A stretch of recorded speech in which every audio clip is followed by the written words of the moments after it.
Every night is game night after hours. Top 100 cooperative games with the Broken Meeple, numbers 80 through 71.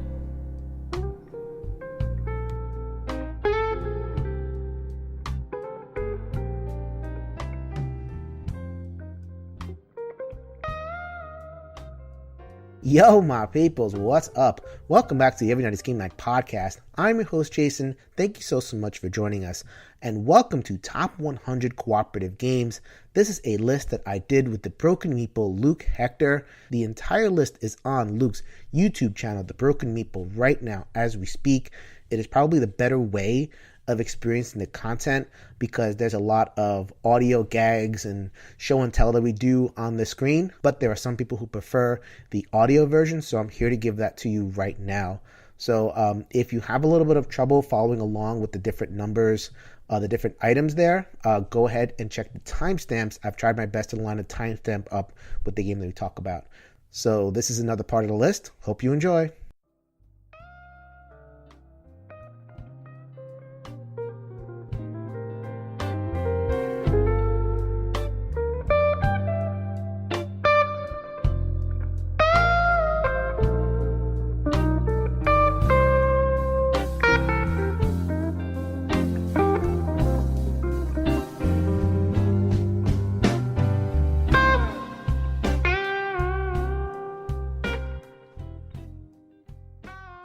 All right, welcome back, ladies and gentlemen. This is Jason from Every Night is Game Night, along with Luke, the Broken Meeple. Say hi to the peoples, Luke.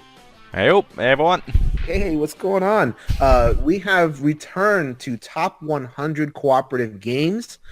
This section of the list is 80 through 61. So this is the 2/5 of the list. We split it up into chunks of 20. So this is going to be the second chunk of these things. Yeah, I hope that you enjoyed the first chunk. The first chunk had a bunch of games that you may not have heard of. This chunk will also have a bunch of games that you probably haven't heard of, which is kind of the point of a big old top 100 list, right? Luke has a couple. I have a couple more. So we're just going to run through those really fast and then, just do our thing and all that good stuff. Yeah, how you doing, buddy? Not bad. Mine, work's calming down a bit. Some games getting played, although the new releases are kind of dry this time of year, so one that gives me a little bit of a break to do things like top 10s and that, like one I did today and uploaded. But I am still sort of looking at every Friday I get the new releases from Asmodee UK, and it's all like, oh, what can I request this week? Oh, it's all rubbish. There's nothing there. It's all just like Magic the Gathering, extra packs, and Yu-Gi-Oh! Or something, and then the board games Yu-Gi-Oh! might be a couple of tiny little games that no one's heard of or cares about. It's just like, oh. It does seem we only have 3 periods of the year when anything happens. Origins, Gen Con, and Essen. If it ain't those times of year, there are no new games. Or at least no noteworthy ones. At least, yeah, if there's not like a huge Kickstarter delivering, then you're kind of screwed up. Some people who are getting 7th Continent right now, like as we speak, are pretty happy. But other than that, Rising Sun's already happened, yeah. And it's mostly just Kickstarters that I'm involved with, so... Mm-hmm. So this is the perfect time to nail a top 100. Like we said at the other channel, so this is our top 100 cooperative games. So we're taking cooperative and expanding the definition a little bit. We're expanding to basically any game where you cooperate. So semi-co-ops, one versus minis, there's cooperation in those games, so we're going to include those. I counted it up. We have 9 of them of those. So if you guys want to take those 9, chuck them, and then we'll release a video with some of the games that did not make our list. If you want a pure co-op list, you are free to do that. But that's how we did it. So, okay, I am going to get this rolling. The first game is actually on Luke's list. So I'm going to ask Luke to introduce Sylvion. Sylvion was his number 45, not on my list. Tell me why Sylvion is worth our time as a co-op. Oh, it is. Sylvion is one of those Omniverse games. If you remember Onirim or Onirim, or however you're going to pronounce it, depending on which side of the country you're on, those sort of games they're really good solo games, but they can also be played 2-player co-op, and I'm happy to play them either way.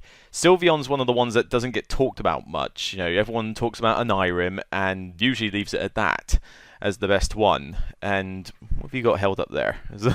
Sylvion, but oh, you have actually got it. Where is it? Is it It looks flipped on my computer.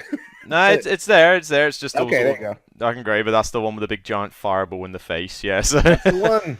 But in that one, you're defending a forest from, effectively this giant fire elemental. It's one of those kind of like tower defense style games where like the fire comes along in a row in stages, and you try and set up blocks and defenses. It's neat enough in itself, but what I love about it is when you get into the advanced rules, you have a deck of cards with all these different types of animals, and they do different things in order to either like quench the fires or grow trees, that kind of thing. And with the advanced mode, you actually have this drafting sort of mini game phase where you actually create the deck. So you don't always have the same stuff. You'll have to select them from columns and go, well, I could get a bunch of the elephants. They do cool stuff and things like that. So it's pretty neat. But with the two-player co-op, it's essentially the same game, but you are both of you working together to have like your deck of cards and chasing down that fire elemental. So whether I prefer it to an Irem, I don't know, but I like the way it works, and I love the variety in the animals and the different playstyles, because there's even multiple victory conditions when you get into some of the more advanced modes. So yeah, it's kind of one of those unsung heroes, really, from the Omniverse universe. It is definitely the one that is not talked about as much. Maybe Nautilion is kind of snuck in there as these. This is hit or miss on that one. I like it. I think it's a little too easy. I think the drafting is solvable in a sense where I think I've played it enough to where I used to play this all the time. Like I actually had this in the delivery room as my baby was being born. I had the big giant thing, not as my baby was being born. That would be a little crazy, but like before, while my wife was resting comfortably. So like we had the big giant thing of forest and whatever. I kind of win every time, and Nehrum, I think. It's not every time, like you might just get hosed or whatever, but I kind of like that. I kind of like a 70-80 win percentage in these kind of casual things. Mine is closer to like 90-95 in Sylvion. That's my only thing, because I think I've solved it. Maybe I'm just like, I don't know, whatever. I've tried it a bunch of times. I've tried like tying one hand behind my back, and there's a hard mode and whatever it is. Once you get to the hard mode, it's like, whatever. So I do like it, though. I do like it is a really solid little tower defense game, and not a lot of tower defense card games out there, so that's definitely worth it on that. So all right, that is Sylvion. We should probably mention some of these designers' names. Shadi Torbay, part of the Oniverse series. Okay, so let's see, there it is, 79. This is a Jason special. Not a lot of people have played this. We are going from one of the smallest boxes to probably the biggest box, second biggest. That's going to be on this part of the list. Beast of Balance. Look at this monster over here. Have you heard of this, Lou? No, that's a new one on me. I saw it on your list. It's like, have I even come across this one? This was a Kickstarter, of course. And it is, I don't know if you remember, so we did top 10 solos. And I put Junk Art as a solo. And you were we had Jason likes to play with toys. we were kind of like, that's literally just saying that Lego is one of your solo games. This is, it is not Lego, but it is a stacking game. So, but it's a stacking game with a twist. It has app integration. So here we go, app integrated game right there.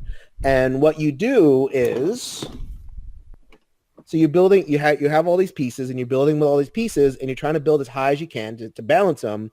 And as you're building these pieces, and there's like, shark and bear, you put them together and you start to morph. So like you could have the what is Pokemon? Pokemon ripoff, is it? It is basically stacking Pokemon. So like they've actually managed to combine this thing. The app does a lot of cool stuff with it. It's one of those games that I use as a therapist. Just to engage people and get their fine motor control going, and it has that kind of pop, so like the kids go, ooh, I get to make a sharktopus or whatever it is. So I really like this game. The only barrier to entry is availability. It is a Kickstarter, so it's hard to get, and price. It was a pretty expensive package. So where's the co-op mode in it then? There is no. It's basically a solo game. Where you push it, but you can actually work with other people. Like whenever you see a video, like if you see a playthrough video, people are like taking turns, like stacking it. It's like, okay, I'll stack, you stack, I stack, you stack. Yeah. You get a high score, and then you just move on to the next thing. So it's like, okay, I stack, you stack, I stack, you stack, I score. you can you can work on like there's people that get like within the hundreds like a usual score. Then you can get like 400 or 500 or whatever it is. Like you're making all sorts of over 9,000 animals and everything. So yeah, family co-op. I will definitely say that if you this would be hey, what are you doing over here? It actually says cooperative play. It actually does say it on the box, does it? It's not just a solo game that you're saying play with many people. Exactly. It definitely works great as a family cooperative experience. It's like kind of like you go, I go, you go, I go. It's like, oh my god, what's going on here? So that is Beast of Balance. Once again, I love this game. The price, because it is the app integration, you have like the custom pieces and everything. But I actually think if you're like have a kid, it's totally worth it. So that was that one. This next one is yours, my man. Unusual Suspects. That is number 78, 42 on your original list. Yeah, I'm surprised it wasn't on yours actually. I mean, this one has got the co-op part of it, so. But with Unusual Suspects, it is a full co-op. It's sort of a party game as well, but it's takes that element of I've got one person who can't talk and is giving the clues versus everybody else, and it's the best way I can describe it is controversial Guess Who, or Guess Who for adults. Because that one was always like, does he have glasses? Does he have a mustache? And you flip them down, and that was it. In Unusual Suspects, you're trying to whittle out all the innocent parties from essentially a 9/12 grid mugshot of all of them, and it takes every single like racial, cultural, and urban diversity you can think of, and puts them in this game. And it's definitely set in America. I mean, you've got American bikers, you've got hippies, you've got all the typical American tropes in there as well. But essentially, you flip over a card from a deck, and it'll have things like, do they go to the gym? Do they like classical music? Do they enjoy playing catch with their kids or something? And all the clue giver can do, because they know who the guilty party is put a tick or a cross out to say yes or no. And then everybody else instantly jumps in, turning into the most judgmental people you've ever come across to whittle out the innocents by, for example, do they play catch with their kids? And you look at one of the characters on there, and it's like, this guy does not have kids. I'm pretty certain he's never had a girlfriend, in order to have the kids. People... The nicest people around that you think, you're very nice, you're a lovely soul, instantly turn into the most judgmental critics ever. And it makes me laugh my head off when you tell them a simple rule saying, look, don't say anything until the person's given the clue, because we need to have the answer before we can really speak. And yet every game, somebody, even myself included at times, will instantly jump in the second the question gets flipped to give their opinion on something. It's like, we don't want to be judgmental of people, but boy, for some reason when this game comes out, we just can't help it. It's just... But you have to be judgmental. You can't just like say, this person maybe, that person maybe. Like, you never get anywhere unless you're going to be really judgy, unfortunately. I haven't played a ton of this game. I kind of put it in the same bucket as I would like a Mountains of Madness, where it's like, it's a party game, and you have to have the right people for it. If you don't have the right people, if you have people that are at all sensitive, which I have, my family is kind of sensitive to that kind of thing. It's not for everyone. Yeah, definitely not for. It is not for everybody. And in the hyper right place where everybody's kind of on the same page culturally and whatever it is, but in a cross-cultural mix, this is not going to go well. You'd be surprised. I have played this with a mix of people, white, black, African, Asian, or something. I've had a mix of pairs, even gender, gender and. So what's the phrase? You know what I mean. You know what I mean. But the gay side of the families and that. So LGBTQ. That's it. Yeah, sorry. But that's the phrase. Yeah, long day. But basically, I've had all sorts of from that community play this game, and they get into it just as much. So it's like they sort of take as much as they can dish out. But yeah, give me some reps with this game in the right crowd, and then maybe it'll rise up there a little bit. But yeah, I'm not gonna give you crap for this. This is a good choice. Glad you put it on your list. Okay, so we have we're gonna streak along now. This is another one. I'm surprised. Maybe I'm not surprised. This is the game right here, Black Orchestra. This is Mhm. our number 77. So this was Yeah. on my list, not on Luke's list. When we get further up Have the you? list, I will bring the show and tell stuff when we get further up the list. I Make it for I yourself love this time. all of these games. They are all over here. So there we go. Black Orchestra. Have you played this, Luke? I have, but only a couple of times. That's why. I mean, I did put it on my list, but about like the 90 something or whatever. Yeah, yeah. So, yeah, I thought it was decent enough. It worked. It was challenging. I think the main thing that just stops me loving it to bits is mainly just the theme. You know, I like. Mm, I think it's got a good theme and the history behind it, but it's just not a theme area I'm that interested in. So it's kind of like I've played it and gone, that's mhm. cool. I'll play it again, but just haven't really cared about it much since. I'm not like into super into the theme in the sense like, I'm not going to sit there and go, ooh, Nazis, I want to play this.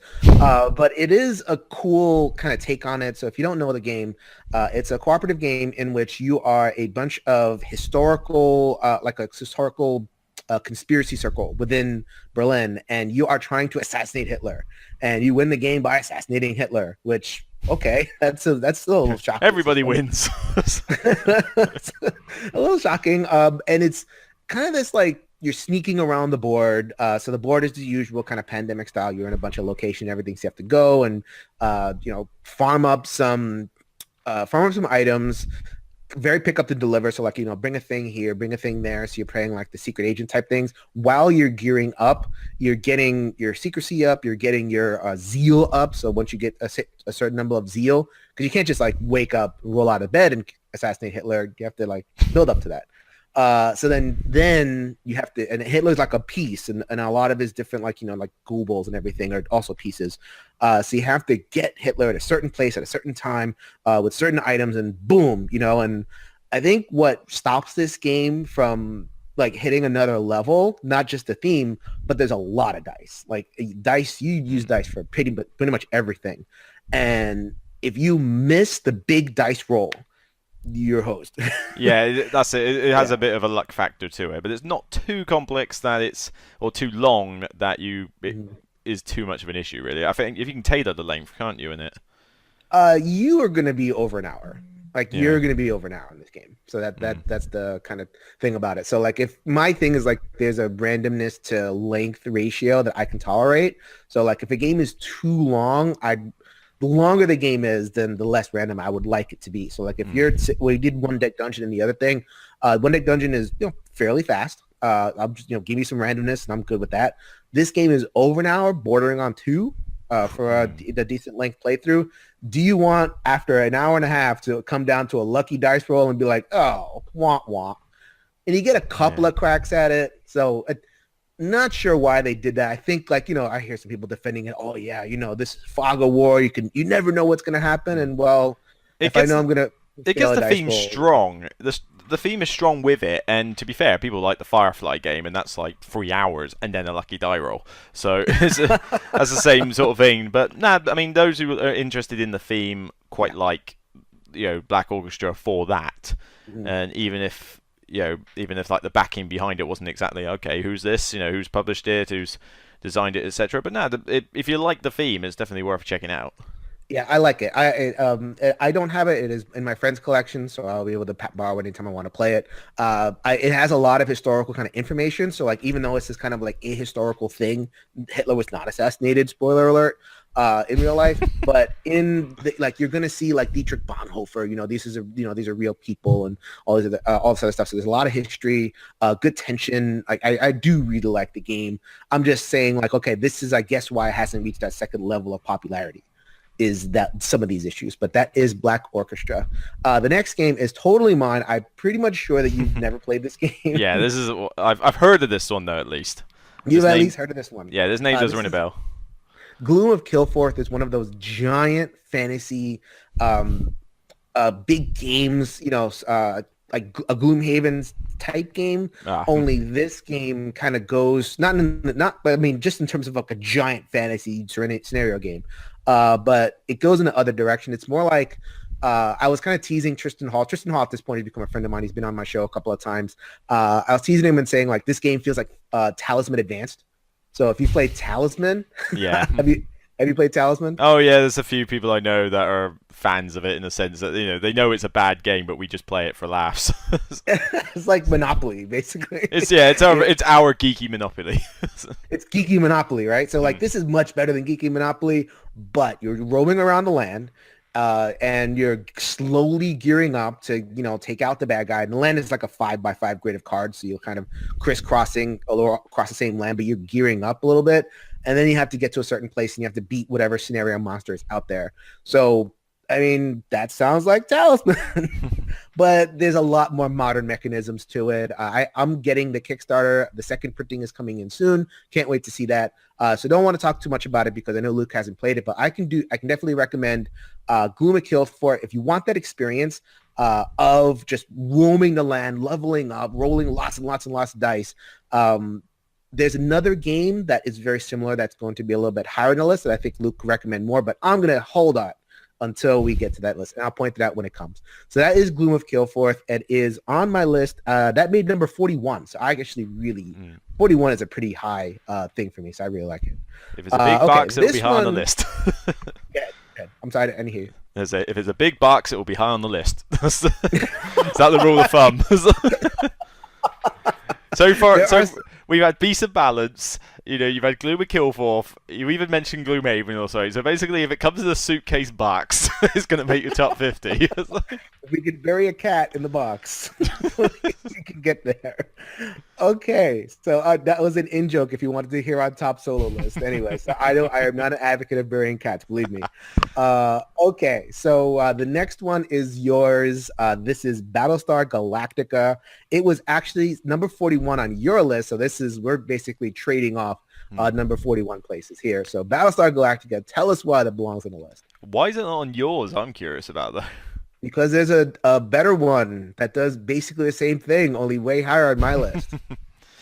True, fair enough. But okay, I mean Battlestar Galactica. I've not actually watched the TV show. This is where like everyone's going to be at my throats for this because I've not watched the TV show. But I don't think you need to enjoy this one, and it definitely is quite complex. Battlestar Galactica is just the classic thing of humans versus Cylons. You're trying to survive in space. Get your food, get your fuel, get home, but you're trying to complete these objectives, these missions, but in your midst is some Cylons in hiding. So people are sabotaging the missions as you go along. They're screwing up your supplies, and as the game progresses, you end up with more loyalty cards that basically say whether you are fully human or a full Cylon or some other variation depending on the number of players or expansions you've got. But it really does tie in well to the show. You've got all the characters, they all act like how they're meant to, and it's just a really good sort of tension driven because there's Cylons around. And you know that they are just going to, at the worst possible time, screw you up. And you're trying to figure out who they are before it happens. The expansions, I think Pegasus is the one where you get like the other ship that you can go on the other ship and start firing that off. You've got like the little, almost like a mini game around the outside of Galactica where like the little ships come in and you send off your little fighters to go kill them off. It does bring about a very good epic feel, and it definitely is a full-on like co-op experience. There's no Lone Ranger. You gotta work together, and even then, you're usually winning by the skin of your teeth by the time the Cylons have had their way with you.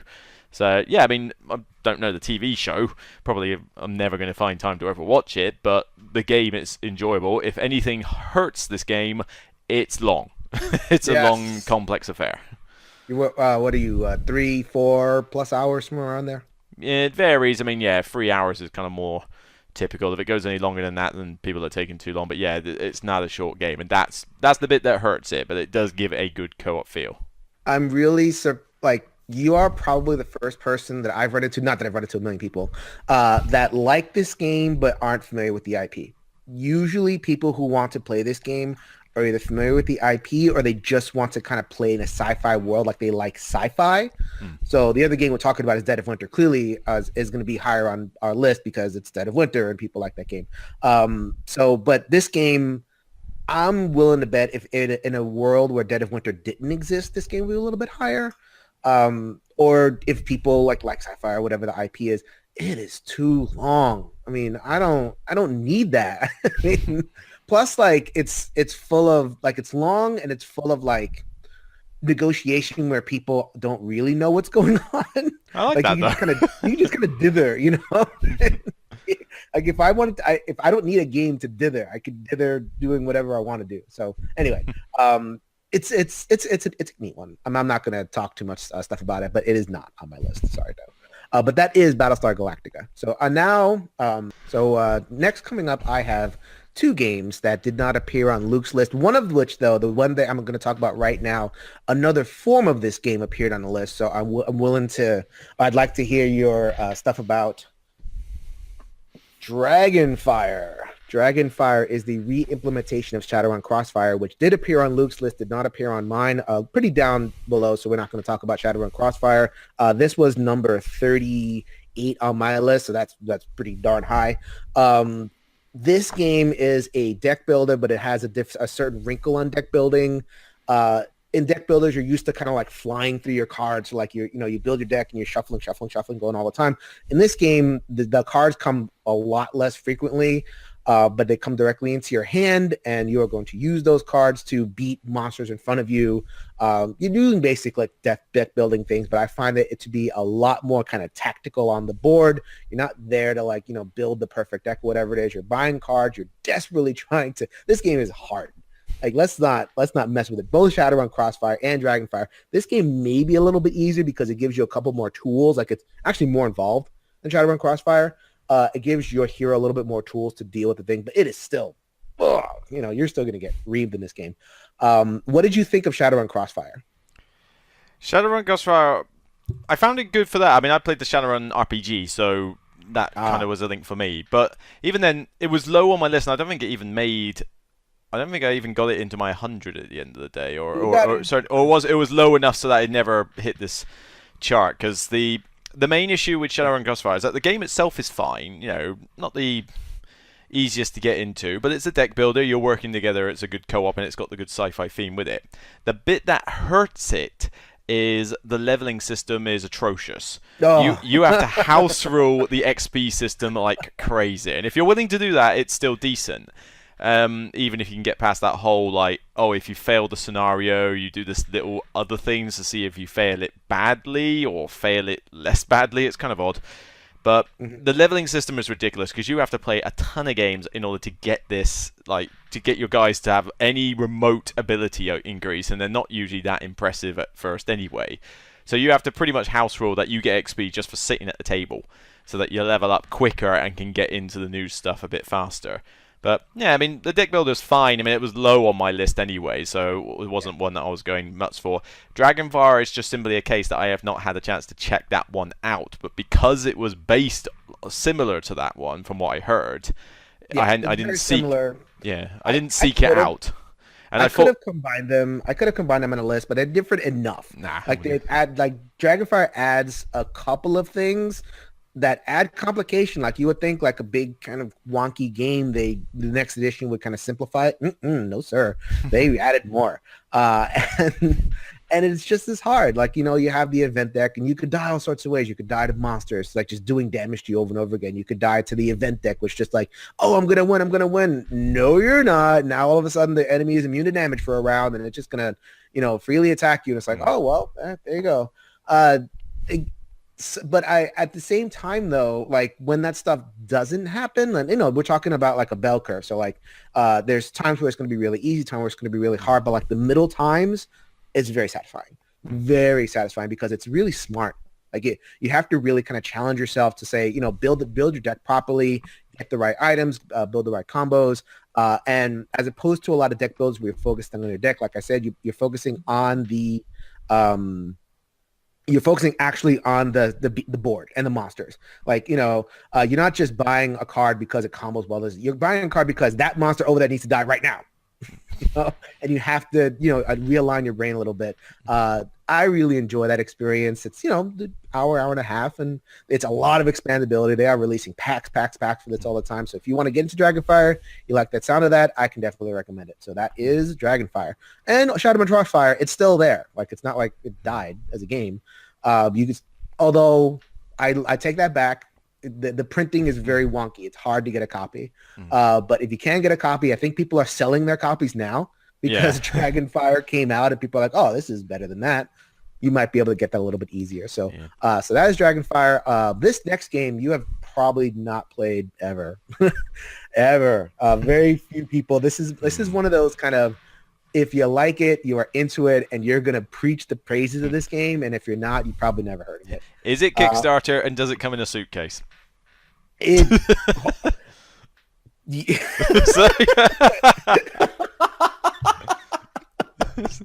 You're gonna laugh. Oh, God. Oh, what a surprise! Giant box. A giant box full of fantasy. How did you know?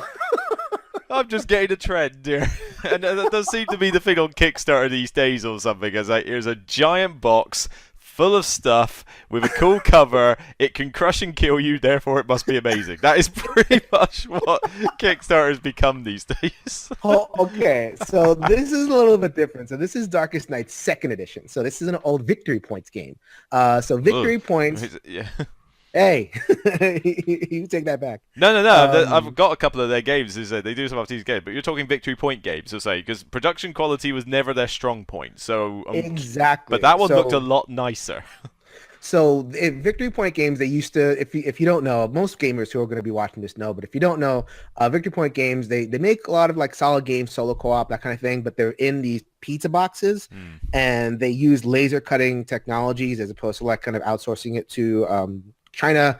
They would print in-house in America, which the tokens were all sooty. The cards were all like, papery, and it just wasn't like, they really wanted you to buy the games for the gameplay. And they had some pretty neat games. So they went back, they took their best games and they gave them a premium print run. So the first one they did was Nemo's War. Nemo's War, really successful print for them. Really fun game in and of itself. Could have made it, I like that one better as a solo rather than as a co-op, so that just dropped off the list. This one, Darkest Night 2nd edition, is another one of them pizza box games. Came out in 2012, so it is not Kickstarter hotness technically.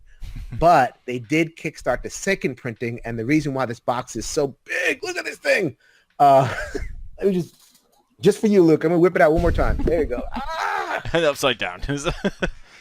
It is this and 5 expansions. So they just kept on expanding it and expanding it and expanding it. It is basically kind of an Eldritch horror riff where you're in, it's one big land. The land has been conquered by a necromancer. And you are kind of going to different spots. You're going to defeat the necromancer's blight. You're going to be slowly gearing up, so you have to basically defeat the necromancer. You need to only the character with the holy relic, so to speak, will defeat the necromancer. So you have to go to different spots. You're beating the sub-bosses. You're looking for clues. So, that's the Eldritch Horror. Eventually, you're going to find enough clues to find the holy relic to defeat the necromancer. What I like about this game is that as opposed to like the Eldritch Horror or the Pandemic or whatever it is, where the enemy is random, here it's actually a piece on the board. The necromancer is there. They just kind of like goes from place to place to place, laying down blight. And if you get caught fighting it, you're gonna lose. You're just gonna lose. So there's this tactical element that's absent, I think, in Arkham Horror. You just run around, like you're going to the gates, and the gates are very stationary, but you can't like mess with them. Like, in this game, you can really like lure. Okay, I'm gonna take the necromancer now. I'm gonna, blow my secrecy. Here I am, necromancer. The necromancer comes down, so then all of your other friends can kind of like move around and, do the clue searching and, beat enemies and all that kind of stuff. There's this extra level of tactical movement there that I find is absent in a lot of these games. So that just in and of itself, and a lot of player powers, a lot of content, and a beautiful printing. This is not a cheap game. But this is another one where it's like, okay, if you're into this, it is worth it. That is Darkest Night. So I don't know if so. Okay, so this is not quite a giant box full of goodness on Kickstarter. It was an old game that got reprinted. So does that count against your rule on that? Nope. Sounds good though. Sounds good. Not to spoil, but I know the Arkham games at writ large are definitely higher on your list. But does that kind of riff on Arkham Horror? Are you an Arkham enough fan to kind of take a look at some of these riffs on it, or is it just like, I'm good with Arkham? Nah, I mean, I'll take a look at the others, if only because it's nice to actually go, oh yeah, this is a slightly fantasy horror setting and it's not Cthulhu. Yeah, there are times when I want to try something that isn't Cthulhu based. So no, that sounded pretty good.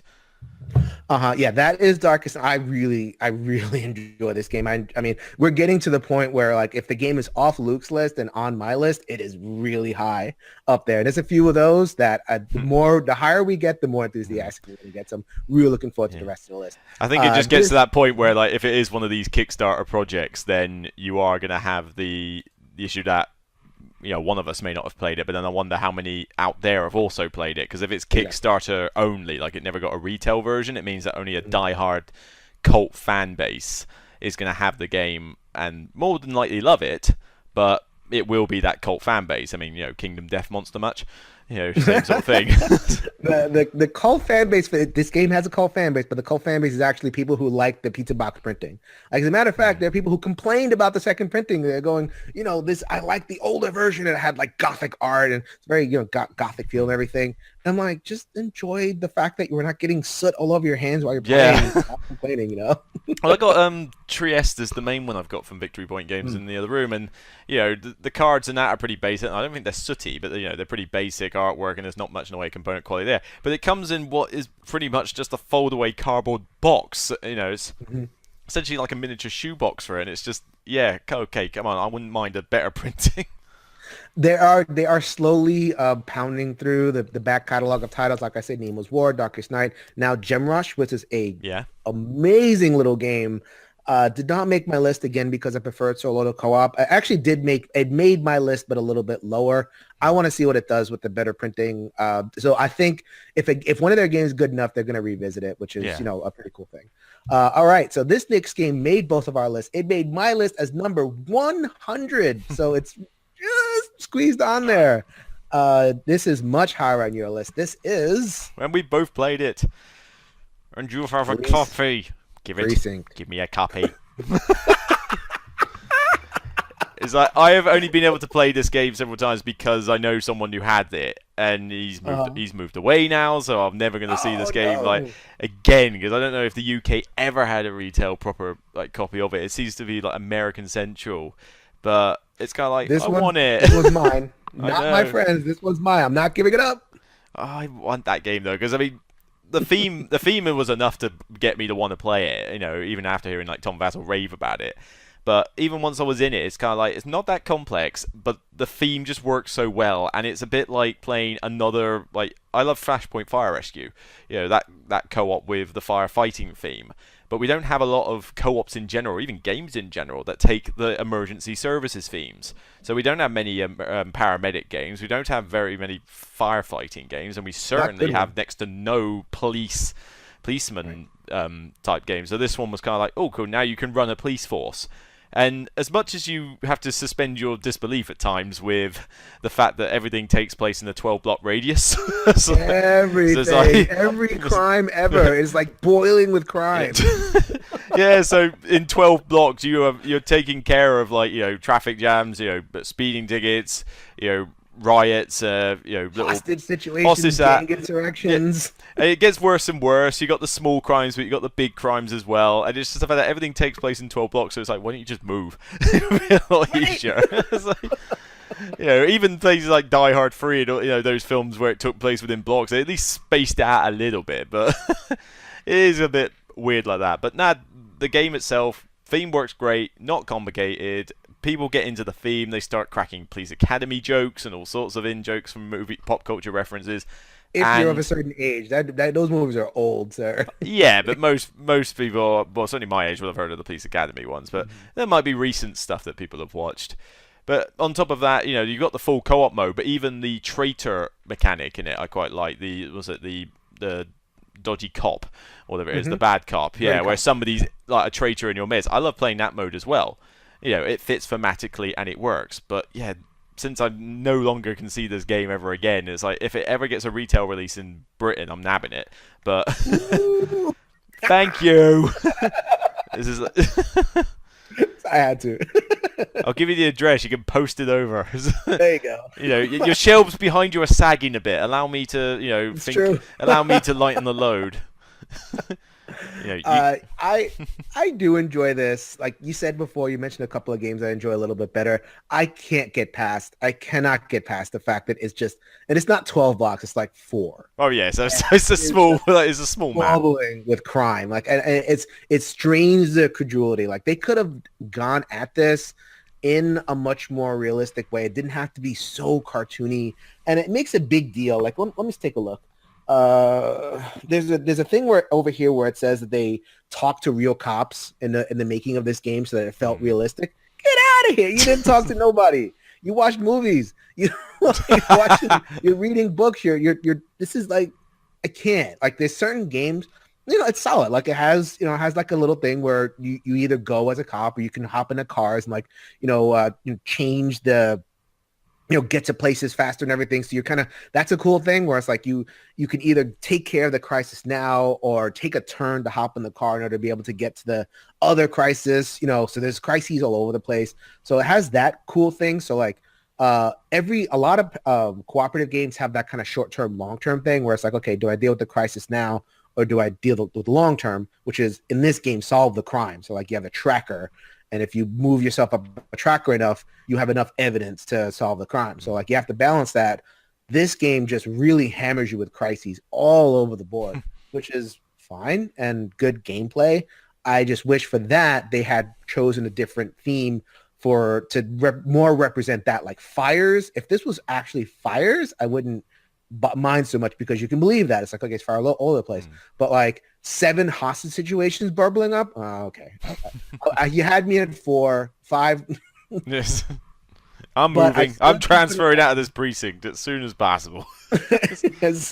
and as Luke said, it's a very hard game to get, so I am not giving it up for my collection. That is Police Precinct. That is our number 72. You sounded like I almost could tempt you at that point, but you're sort of bad-mouthing it a little bit too much. Maybe eventually you'll think, yeah, you know what, I don't need this anymore, Luke.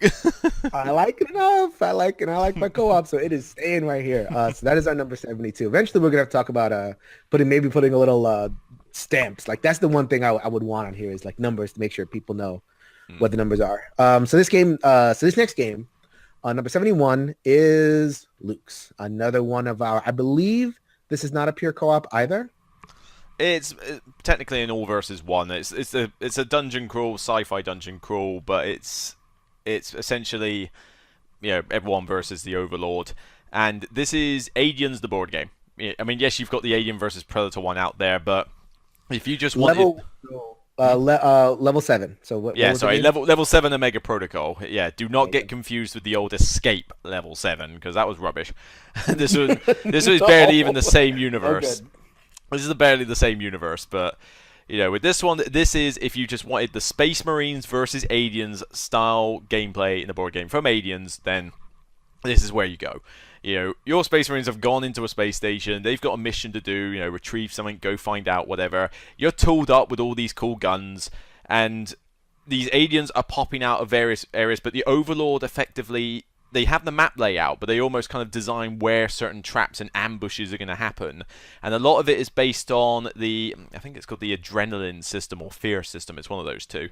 And the idea being that as the human characters do special things, to further their game, they're giving the sort of resource to the Overlord player who can spend it to do things like, cave-ins, stuff like base roof falls on you or something, or like vents open and the aliens can pour out of them, and eggs can appear, and hatch things. There's all sorts of cool stuff that you've seen in a lot of these alien sci-fi tropes, but it's a solid dungeon crawl.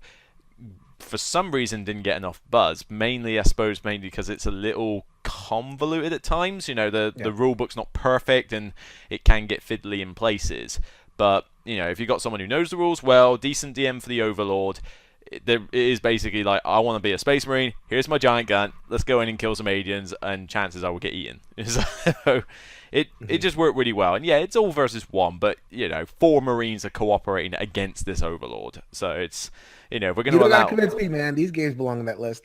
Yeah, well, just explaining to the fans. I said, there's 9 of them. Take 9 co-ops from our Didn't Make Top the 100. Shove them in there if you don't like these games. So there you go. Yep, and if you don't like Kickstarters, take the other 5. But oh, yeah. So yeah, Level 7 mega crawl. It's a sci-fi dungeon crawl. Aliens, the board game, basically. Aliens, not Alien. Alien is Aliens, the yeah, horror plural. board game. The action version. This is the action version. I have not played it. I would play. I'm not as big a sci-fi guy. I don't seek out sci-fi as much as I seek out fantasy.